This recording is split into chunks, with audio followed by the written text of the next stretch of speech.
Hello there. Welcome to a TFIF on video extra, previewing match day 31 of the EPL. It's going to happen over the next 4 mornings here in Malaysia. We've actually got a video out on Friday looking back at the midweek action. For now, here's a little snippet of what we said on radio, on BFM radio on Monday night. Enjoy. Previewing match week 31 of the EPL. It's spread over Tuesday, Wednesday, and Thursday. So football every night. Tonight, Monday night, obviously, there's the final game of match week 30. Man City are playing Burnley. Is that right? Are they playing Burnley, guys? Yep. Yes, they are. Yes, that's right. Yep. At Burnley. Yeah, it should be a done deal. But let's look forward to match week 31. Tuesday sees Leicester City against Brighton. Brighton fresh from thrashing Arsenal, Bob. and Leicester, well, this is actually probably a very good game to get themselves back on track for that third spot, right?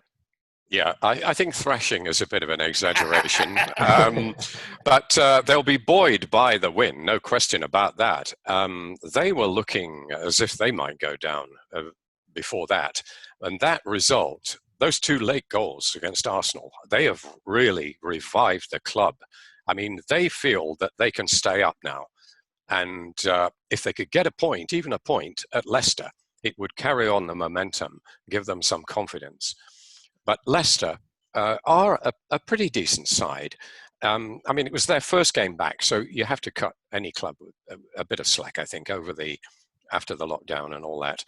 And they really should have enough class to see off Brighton. I mean, the point was made earlier about Vardy being isolated. That is a bit of a worry for Leicester. They're relying on people like Chilwell scoring goals with a bit of a freak. It was a great goal, but it was a bit of a fluke, wasn't it? And he doesn't score many. I mean, they're getting the odd goal from midfield and defence even. But they've got to get Vardy scoring, and they've got to supply Vardy. And those long through balls that N'Golo Conte used to provide, and 1 or 2 others are not quite coming off this season. And Ndidi is a great presence for them in midfield, but he's perhaps a bit more of a defensive midfielder than Conte or Kante was, and they're probably lacking a bit of dynamism there up front. But it'll be a good test for Brendan Rodgers. If they do somehow slip out of the top 4, it will be a disaster for Brendan Rodgers, put it like that. Yeah. But I don't think he'll take down his own portrait if that happens, Bob. They will. He will. They've got an 8-point cushion on Man United and Wolves. So, and there are 8 games to go. So they should make it. I think they should make it. All right. Tottenham take on Leicester at the Tottenham Stadium. Tottenham take on West Ham at the Tottenham Stadium. And Craig Wilkie, if you're David Moyes, you're not looking forward to this 3:15 a.m. kickoff on Tuesday, are you? Well, I'm glad I'm not David Moyes. I'm not particularly looking forward to it anyway. By the way, let's not completely overlook Burnley, because I'm still relying on them to save my title celebrations for this week. But that might still have to be put on hold a little bit, I accept. Yeah, when we look at Tottenham West Ham, as a London derby, normally with the crowd and the noise and the atmosphere, it's a game that actually would get the pulse racing a little bit. Sadly, without that, it's a bit harder to predict and know how those players are going to respond. We talked about West Ham earlier, and the thing for me is you look through that squad and you're just wondering where the inspiration is going to come from. You know, Bob mentioned in relation to Villa, at least they've got players like Grealish and McGinn who you can see putting in a performance and digging out 3 points from somewhere. It's much harder to see that from a West Ham point of view.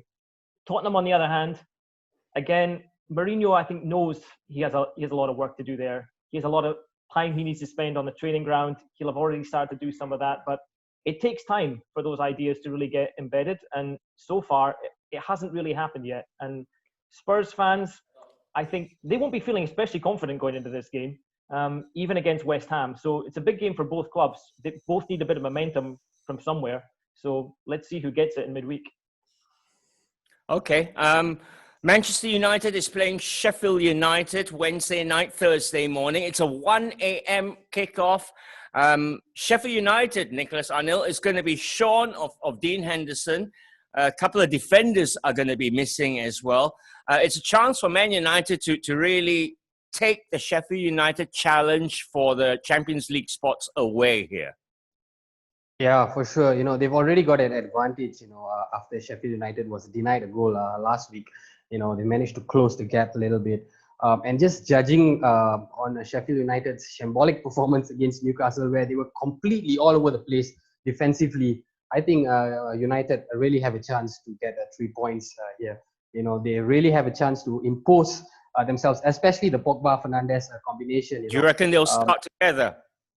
I think they should start together. They look really good together for the last half an hour of that game, and this would be the perfect opportunity for Solskjaer to pair both of them and really put this Sheffield United team to the sword. Having said that, Chris Wilder has also been very pragmatic.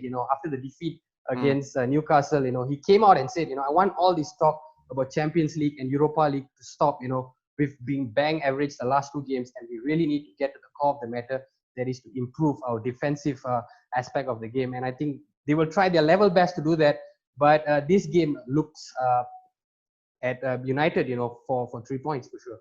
All right. Aston Villa travel to St. James's Park, Bob Holmes, to take on free-scoring Newcastle United. Yes, you heard me right. I said free-scoring Newcastle United. Dean Smith and Villa should be worried here, Bob.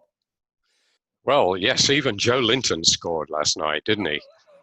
It's almost like saying even Heskey scored. And worth mentioning, Dean Henderson might be glad he's not playing at Old Trafford because he didn't cover himself in glory last night, did he? I think he got an assist on at least one of those Newcastle goals. Oh, Newcastle will be lifted by that. I mean, they're looking at a top 10 position, possibly, when everyone had them down as relegation candidates, if not to actually go down when the season started. So well done, Steve Bruce. I think he deserves a massive pat on the back, and he may even keep his job for a while if the new owners do take over, because it would be very hard to sack him after what he's done. Had they brought in a Pochettino or a Rafa Benitez, which is the 2 guys that are being talked about, and they'd got them into the top 10, they'd be saying, yeah, well, this is what a great manager can do for you. Well, Steve Bruce is not a great manager, but give him credit. He's done very, very well on very slim resources. So, yeah, with the momentum Newcastle have got, you would say this is going to be a tough one for Villa. But Villa know they can't slip up again, and they really need every point now. So this should be a game worth watching, actually.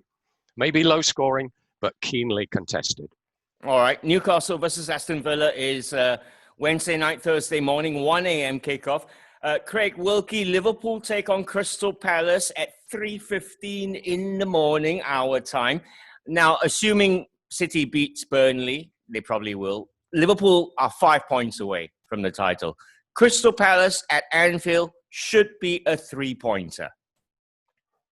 Should be a 3-pointer. Though it's quite a sleepless week you're setting up here for us all, isn't it? So, hopefully not from a Liverpool fan's point of view in terms of any real concerns about the title. And I certainly don't have any concerns about that. I do have a little bit of a concern about the Palace game, just because Palace are in really great form. I mean, it was a great result they had at the weekend. They've had a really good season. Hodgson has got them playing in a style that seems to be working for the whole squad. And they're actually, when you start looking at the table and where they are, they're not far off challenging for some really interesting places in terms of where they might finish. So they will definitely come to Anfield with confidence. They will feel as though they're there to spoil any potential party getting started. But Liverpool just need to re-establish some of that rhythm that they had earlier in the season. We know it's not easy coming back after such a long time out and getting everybody gelling again, but there's more than enough talent in that squad. And Klopp's also looking ahead to next season as well. I think in trying to determine which of the fringe players he wants to keep, who he's going to be moving on. So there's a lot of people playing for their places at Liverpool come next year. Yeah. And I think also looking to that, I think it was Wayne Rooney had an article at the weekend to say, will Liverpool be dominant for the next 3 or 4 seasons? And his argument was yes, if Klopp stays in charge. But I don't think it's such a foregone conclusion at all. When you look at City, the squad that they still have, when you look at how Chelsea are improving. So Liverpool need to strengthen after this season is done. And so all those players are definitely playing for their futures. All right. Liverpool versus Crystal Palace is a 3:15 a.m. kickoff. Mikel Arteta's Arsenal travel to Ralph Hasenhüttl's Southampton. I think we'll be talking about that a lot on Friday's show. But the standout tie of the round 31 then is Chelsea against Man City. Now, City, whether or not they're still chasing a title, this is going to be a team pitting 22 players who are very talented, Nicolas Anil, against each other at Stamford Bridge. Yes, definitely. Pep Guardiola has mentioned even when City were implicated with this potential being heckled with this transfer ban, he had mentioned that we're going to go all out and we're going to give it our all this season, be it in the league, be it in the Champions League. There is no such thing as letting off. There's no such thing as taking our aim away from the goal, which is to push Liverpool as much as possible and finish as high as possible in the table. And they're certainly going to go out and do that. We saw that against Arsenal, how they totally dominated Arsenal, and the same thing is going to be happening against Chelsea. No doubt, Chelsea are going to be providing a stiffer test. I just think that this City side have got so much of class and talent in them that they are going to be going out with an intention to get 3 points and delay Liverpool's title charge for at least another week. All right. Well, your match day 31 EPL fixtures are staggered over the week. Tuesday, Wednesday, Thursday. That's Wednesday, Thursday, Friday morning, our time. We've got a video coming out on Friday, and that's going to look back on match day 31. Do subscribe to TFIF on video at YouTube. For now, and there we have it. Just a short preview of match day 31 that we did on BFM Radio on Monday night. Do make sure you join us. We'll have a video out on Friday. Check it out on YouTube. Subscribe to our channel. For now, bye-bye. Now then, it's the referee looks at his watch. Any second now, it will all be over.